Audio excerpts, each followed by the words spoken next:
form of hate against any person, any religion, any belief in our community. And understand the City of Greenwood is here to support you. We're here to protect you. We're here to make you feel comfortable and welcome into our community. Our police department's here as well to show you that they're here to support you, to protect you.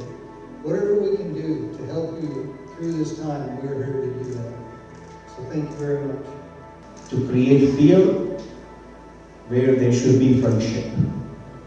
But today, by standing here together, people of different faiths, backgrounds and walks of life, we show that love and unity are far stronger than hate. We Hindus believe in one single phrase called Vasudeva Kutumbakam. That means the whole universe is one big happy family. And we truly believe that. We stand with you to condemn this act and to affirm the values we share.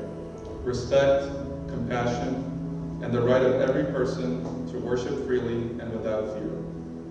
May our presence here remind us that in times of darkness, we can still choose to show up for one another, to protect what is sacred, to lift each other up, and to keep building a community rooted in trust and care.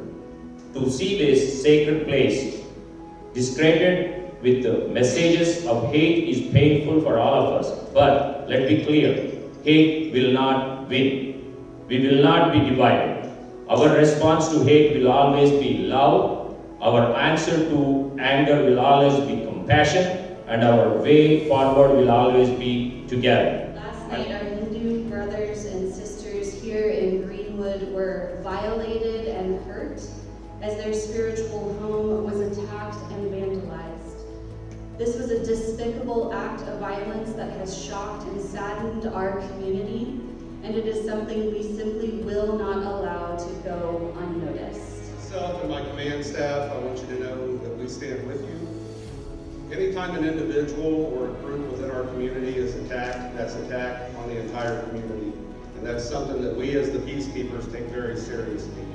So I just want to pledge to you that we will do everything within our power to investigate this act fully and to bring those responsible to justice. How, as a country, we have to go beyond division and focus on love. And so as a member of Congress, and when I had a conversation with Alshay, we talked about how important it is to bring people together. So I'm glad you're gathering for peace and gathering to support each other.